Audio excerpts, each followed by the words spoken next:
guys, welcome to today's tutorial on how to use termux. So without further ado, let's just go straight to termux. Remember, you just have to open your termux, and then this is the first interface you built.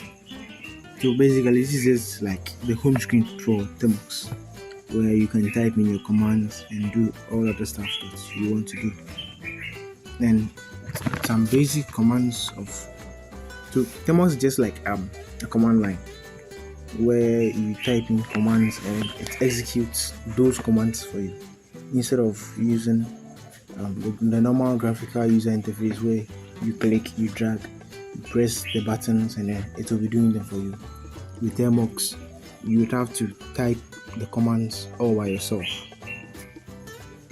I hope you get what I'm trying to say. And then it's just like the command line interface, also the same as what's the name, the CMD. That's what we have on machines. That's CMD. I'm sure we some of us are popular to that. So let's just go straight to the point with some basic commands that can be executed in termux. So the first command we will be going through is the aptitude update and aptitude upgrade, which is written as this: apt update, then hit enter. Then what it's going to do is that it's going to update all the packages and the dependencies that is installed in the termux system. That is, it's just basically like updating termux, the tools, and then all the files that are in termux. That's what the aptitude update does. It actually works with aptitude upgrade. So you first update, then you upgrade. So that's basically so. And remember, when you're using termux, you need internet connection. You have to be connected to the internet, because if there is any update, it's going to download it. Now with termux, it tells you the amount of data or the amount of megabytes that it will use for certain download, as in a certain update or upgrade. And then in any situation where you type aptitude update or aptitude upgrade, you may be prompted to choose yes or no. Just type Y and then hit enter, just like how you did in aptitude update. So where I am is the network is quite bad, so I'll pause the video, and then when it's done, I'll continue with it. Now, a quick update on what termux is. So termux is basically the command line interface that allows you to interact with the phone's bash system, which is the Linux kernel in the phone. So on a normal situation, you see some tools, or I'm sure you watch movies where you see hackers would be using their machine, and they would have a black background with green text moving all over, up and down, and all those stuff. That's on the machine. But then what termux does, it enables you to do the same thing, but on your phone rather. I mean your Android phone.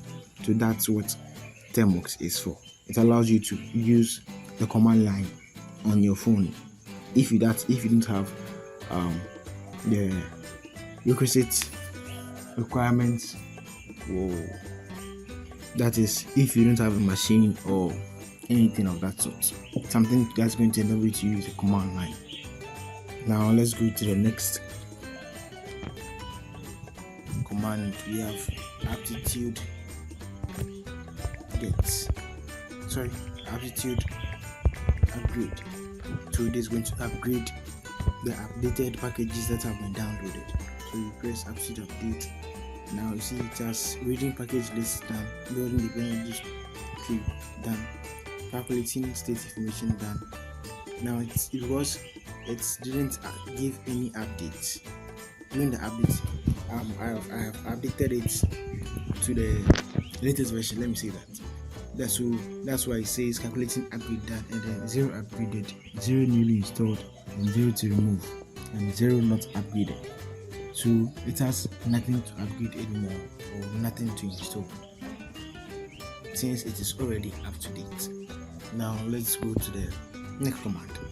The next command will be using termux-setup-storage, which gives termux the access to your phone storage, so that termux will be able to, you can use termux to go through your phone storage. So that's the command is termux. Now it's followed by setup storage. You wait for it, it's done. So if you're able to execute it without any error, then it's successful. So what you do is that now the command line, wherever that it's just like opening a folder where you work in that folder.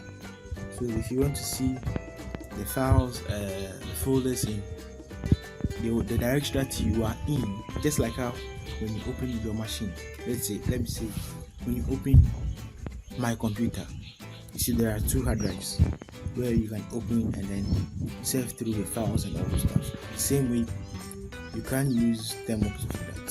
So in order to view your files, the command that you'll be using is ls, which is kind of like the source form of list. So in Linux commands, this ls is used for listing the folders and files that you have in your current directory, which is the list. Now we see storage there. Storage is the only folder that we have over here currently. And then there is a situation, we have a folder called ls, and then you want to open you want to open the folder storage. How do we do that? We change the directory into what? Storage. Which means you are going to move into the storage. It's just like if you were using a machine, you would double click to open the folder. But in termux or in the command line, what you do is you change the directory into the storage. So the command you use is cd change directory, then the name of the folder, which is storage.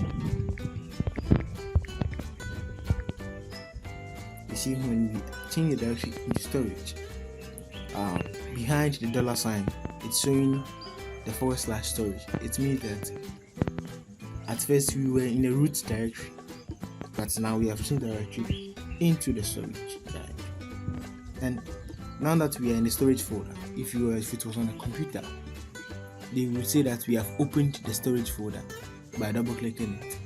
So how do you know what's in the storage folder? Remember, you list the directories and files that we have in that folder, which is ls. So in ls we have DCIM external 1, music, shared, downloads, movies and pictures, which means that if we go to our file manager and then open our storage, these are the folders that you will see all there. Now let's do more by changing directory into, let's say, movies. Now that we have moved into the movies folder. Now remember, the name of the folders are case sensitive, and when I say case sensitive, I mean if M is capital and you use small, it won't work. Example, look at this. Let me say change directory movies. Let me use capital I. What did you say? Bash is saying that the bash command cd is saying movies, no such file or directory, which means that there is no file or directory named movies because it is case sensitive. So the movies with capital M is different from movies with capital small m. Keep note of that. It's very, very case sensitive, and when you're typing, you make the little mistake, it won't work. So you should be aware of that. Now let's come back to listening directories. You said if you want to see what the files in a folder, you use ls. So we have AZ screen recorder and then WhatsApp folders. So whatever you see over there, there are folders there. And then if you want to view with listen, some of the files are hidden. So if you want to view the directory including hidden files, you add the parameters -a. So if you use ls-a, it is going to show hidden files also. So that you see we have .thumbnails and AC screen recorder and also WhatsApp. This means that the thumbnails is a hidden folder. That's why it's starting with a dot. So if you use just ls, you only see normal folders, but when you include the parameter -a, it's going to show you the hidden folders also. Now if you want to see the files in a list form including their sizes, you do ls-l. Now you see it lists them and then their access. So as you can see, total 7. We have to root everybody, which means that everybody can access that folder. And then on the day that it was created, which is April, you see with that of WhatsApp, it said April 1st, and then 1750, which is 550. That was when the WhatsApp folder was created. I hope you get it. Good. Now let's go to another parameter, which is ls-h. Sorry, ls-lh.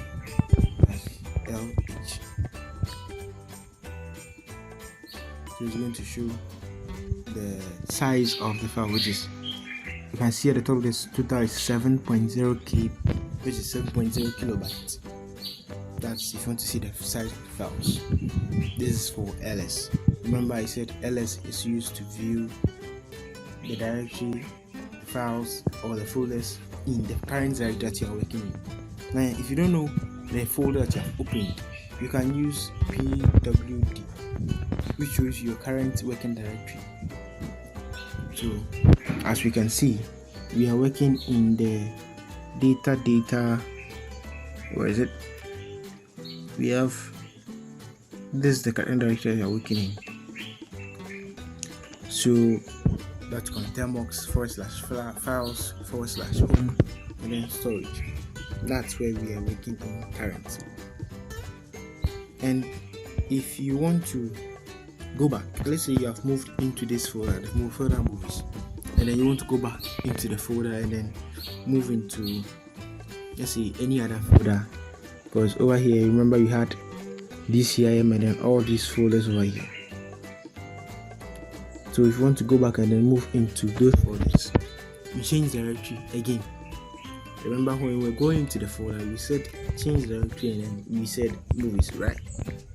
But now you don't do that. You say change directory, then you give a space. Note that. So change directory space double dot. Which means we are going back. Just if you want to go back to storage directory, you do that, and then you see now movies is gone. We are back to storage.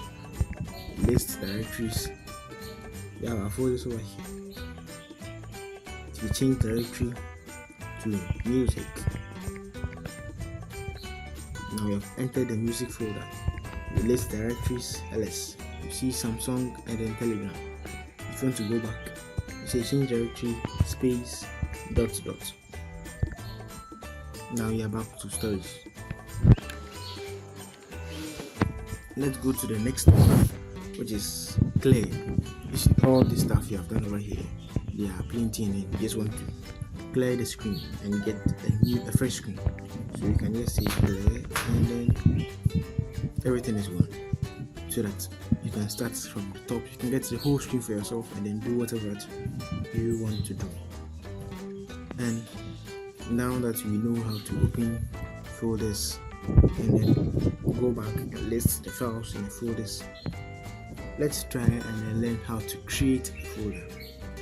Now remember, we are in the storage folder, which is probably your internal memory, wherever the termux is saved. So if you have the termux application on your internal memory, you have your internal memory. If you have it in your memory card, the storage over there would be your memory card. So let's list. We have what? ls, we have the folders that are in the storage listed over there. And let's say you want to create a folder. You use the command make directory. So the short form is mkdir, which is make directory. So you are creating a folder and then make directory followed by the name of the folder that you are going to use. So let's say you want to use cyber. Well, to make directory cyber world, what this is going to do is it's going to create a folder and name it cyber world. Just press enter. It's done. If you're able to execute it without any errors, your folder is created. Now let's confirm if we actually have our folder created by viewing the folders and files, which is we list them. We have LSs. See, we have our cyber world. Let's change directory into cyber world, which is we are opening the folder that we created. Then we have entered it. ls, there's nothing. You use ls again, there's nothing. It's because it's a new folder, there's nothing in it. That's why we have ls over there. Now let's go back. We have cd ... Remember that. We are back. Let's list the folders and files again. We have cyberworld. Now that we know how to create a folder, let's learn how to delete a folder or a file. So if on a normal circumstance, if you want to delete a file, we say rm, remove. So remove, then the name of the file that you want to remove. So let's say there's a text file, you can just say remove, let's say txt. So it's going to look for the file called file.txt and then delete it. But here's you have a file over here. So that's how you use to delete a file, a picture, a video, a text, anything. But with folders, you add another parameter. So remove dash, remove folder. How do you get it? So if it's a folder that you are removing, you say remove dash rf and then the name of the folder you want to remove. Now let's delete the folder that we created, which is cyber world. It's executed successfully. Let's list. So now we don't have our cyber world folder over there anymore. So that's how to delete a folder. Thank you, and then we'll continue the commands on our next lesson.